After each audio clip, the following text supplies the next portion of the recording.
Voyage, guerre, Covid, est-ce que ça fait bon ménage? C'est ce qu'on va voir dans cette vidéo.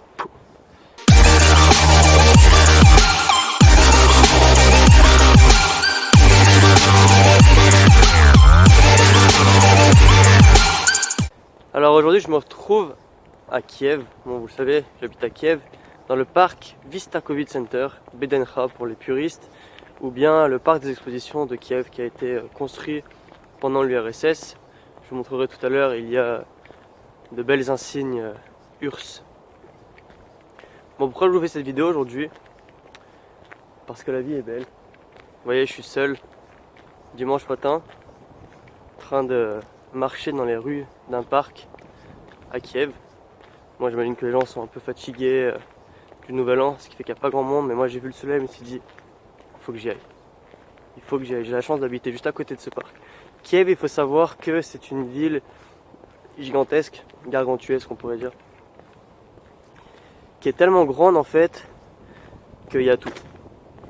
Et quand je dis il y a tout, c'est-à-dire que tu peux être en plein milieu de la ville et puis tout d'un coup te retrouver dans la forêt. En fait en Ukraine ils n'ont pas fait comme la plupart des pays d'Europe où disons qu'ils ont... Il y a un écureuil là-bas.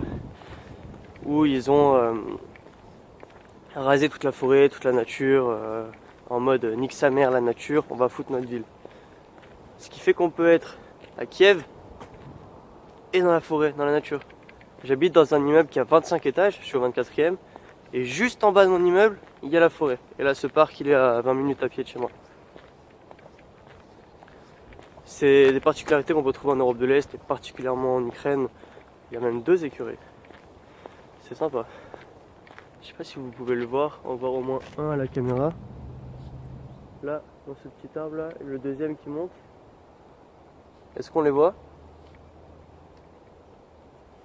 Bon bah je pourrais voir seulement au montage. Profite un petit peu du soleil. Guerre, Covid, voyage. Finalement, est-ce que déjà avant le Covid on pouvait voyager en Ukraine? Parce que là en ce moment on nous parle de la guerre, on nous dit il y a la guerre en Ukraine tous les jours à la télé. Mais en vrai ça date pas d'hier. Donc la question c'est est-ce que depuis qu'il y a cette fameuse guerre, est-ce qu'on peut encore voyager en Ukraine?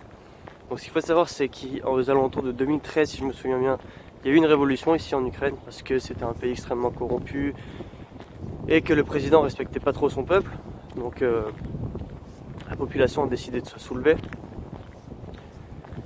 Et puis il y a eu un gros changement dans le pays. Beaucoup moins de corruption, etc., etc. Et donc, à peu près dans les mêmes eaux, il y a la Russie qui a commencé à gratter un petit peu des terres en Ukraine parce que le pays était un petit peu était assez déstabilisé par la politique interne du moment. Donc ils en ont profité pour commencer à grappiller des terres. Et donc au même moment a commencé à se déclarer une guerre. Bon, je mets des guillemets, mais parce qu'aujourd'hui c'est pas tellement une guerre, mais à l'époque il y avait quand même une sacrée guerre. Hein. Il y a eu 13 000 morts dans le Donbass. C'est une région où on peut pas aller actuellement, qui est complètement aux mains en fait des ce qu'on appelle les séparatistes, les pro-russes, etc. Et donc nous en tant qu'étrangers, en tant que touristes, même si on a un visa, on peut pas y aller. Pour la Crimée c'est pareil, si on y va, on a interdit de territoire en Ukraine pendant 4 ans. La loi c'est ça. Après on peut toujours esquiver les lois parce que c'est l'Europe de l'Est, mais globalement c'est ça. Je vous montre un petit peu parce que c'est très très beau.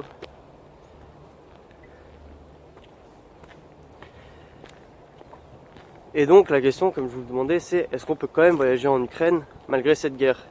Et puis la réponse, tout simplement, c'est oui, parce que moi ça fait 2 ans que je suis en Ukraine, ça fait des années que je voyage en Europe de l'Est, je suis même allé aussi en Géorgie. La Géorgie, il faut savoir que c'est aussi un pays où il y a une guerre avec la Russie, à moindre mesure, mais il y a quand même des territoires géorgiens qui sont assaillis par les Russes. Donc si vous voulez, en Ukraine, c'est un petit peu la même chose. Et ce qui se passe, c'est que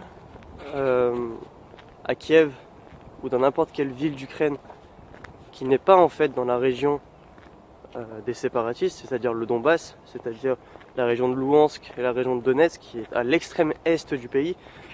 L'Ukraine est un pays gigantesque comme je vous le disais. C'est le plus grand pays d'Europe. Si on compte pas la Russie évidemment, c'est le plus grand pays d'Europe. Et donc ce qui se passe, c'est que même s'il y a une partie du pays qui est en guerre, et ben, le reste du pays, ça va. Ainsi, comme c'est à l'extrême est et comme ils ont vraiment délimité le territoire, et bien c'est vraiment que cette petite partie-là où il y a une instabilité générale, quoi. Mais le reste du pays, ça va. C'est pour ça que là, je peux me balader dans les rues de Kiev, qu'on n'entend pas des missiles, qu'il n'y a pas des bombes, qu'il n'y a pas ceci, qu'il n'y a pas cela. Je vous montrerai plus tard, mais il y a plein d'endroits où il y a plein de monde. Là, j'ai la chance vraiment d'être tout seul ce matin, c'est vraiment unique. En général, il y a beaucoup de monde qui se balade à Kiev parce qu'il y a plusieurs millions d'habitants. Et là, il faut savoir qu'on n'est pas forcément dans le centre-ville, on est dans un quartier de Kiev. Donc il n'y a pas forcément du monde. Mais je vous montrerai que les gens, bah, ils kiffent leur life, quoi. Plus loin là-bas, il y a une patinoire, etc., etc. Et donc à la guerre est venu s'ajouter le Covid. Donc forcément, il y a des gens qui vont se dire, putain, déjà il y a la guerre, en plus il y a le Covid. Est-ce qu'on peut voyager? Est-ce qu'on peut pas voyager? Et ben la réponse c'est oui également, encore une fois. Parce que il faut aller voir un petit peu plus loin que ce qui se passe à la télé. Voilà, à la télé on nous dit il y a ceci, on nous dit il y a cela, machin, machin, machin. D'ailleurs moi j'ai vu récemment qu'il y avait 250 000 cas de Covid en France. En Ukraine il y en avait 7 000 hier. Bon, ça va. J'ai vu, il faisait un petit reportage aussi amusant pour dire hey, regardez, on fait la fête en France. Et puis il y avait le reporter qui filmait en direct et il disait alors chacun peut bouger mais il n'a pas le droit de sortir de sa table. En gros, tu peux te lever sur ta chaise pour danser, mais tu peux pas bouger d'un mètre, quoi. Et donc c'était faire la fête en France, c'était génial. En Ukraine, je sais pas si je devrais vous le dire, mais on fait un peu ce qu'on veut, quoi. C'est un peu ça la vie en Ukraine, c'est un peu ça la vie en Europe de l'Est. On fait simplement un petit peu ce qu'on veut, tant qu'on est dans les respects de l'être humain. C'est ça qui sont pas tout à fait compris en France et dans d'autres pays occidentaux. C'est que le principal en fait c'est de faire chier personne, c'est de faire de mal à personne, c'est d'être heureux sans porter atteinte aux autres. Donc c'est pour ça qu'en Ukraine tu peux faire un petit peu ce qui bon te semble, tant que tu fais pas de la merde, quoi. Tant que tu vas pas pisser dans la rue comme on fait en France, tant que tu vas pas fumer des joints partout dans les rues comme on fait en France.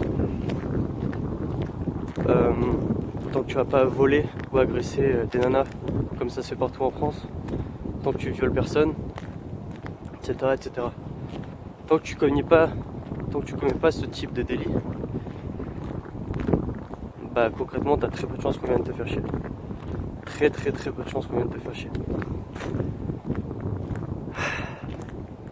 Bon bah c'est un peu le message que je voulais faire passer ce matin. C'est une vidéo un petit peu différente, c'est un peu en mode je vais dire vlog, mais disons que c'est un partage de pensée du matin, quoi. En mode voilà, est-ce qu'on peut vivre? Est-ce que la vie est autorisée? Putain les gars, je sais pas moi, si vous avez une envie brûlante à l'intérieur de vous qui vous dit j'ai envie de me barrer, j'ai envie de bouger, j'ai envie de voyager, mais allez-y, quoi. Allez-y. Ce serait con que dans plusieurs années vous dites ah ouais, j'aurais bien aimé, mais je l'ai pas fait parce que gna gna gna. Et puis le jour où vous direz ça, ce sera un jour où peut-être ce sera vraiment plus possible du tout de voyager. Pour l'instant c'est possible. Mais qui sait si dans quelques années ce sera possible. Dans quelques années vous voyagerez dans le métaverse et vous pourrez plus sortir de votre maison. Je dis ça, j'en sais rien, hein, mais ça reste une possibilité. Donc profitez tant que vous pouvez voyager, tant qu'il y a des avions, tant qu'il y a des aéroports. Parce que si c'était interdit de voyager, il n'y aurait pas tous ces avions qui voleraient actuellement.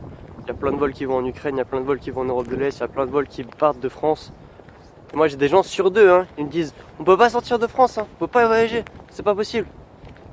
Je dis mais vous êtes sérieux quoi, vous croyez que je suis arrivé comment ici? Il y a des gens, ils arrivent tous les jours, ils repartent tous les jours. J'accueille du monde régulièrement chaque semaine. J'ai encore vu un Français hier qui arrivait de Paris, il est venu juste pour 3 jours. Il est reparti là, c'est pour passer Nouvel An à Kiev.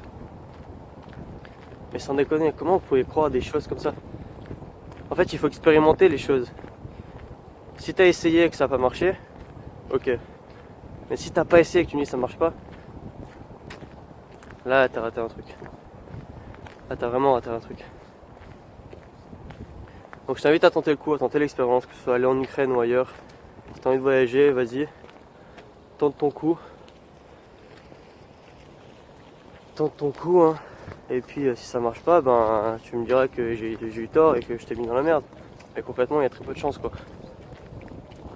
Il y a très peu de chance. Je sais pas si vous verrez, là on voit au loin un petit on voit un sacré bâtiment soviète à l'ancienne. Là, je sais pas si on voit.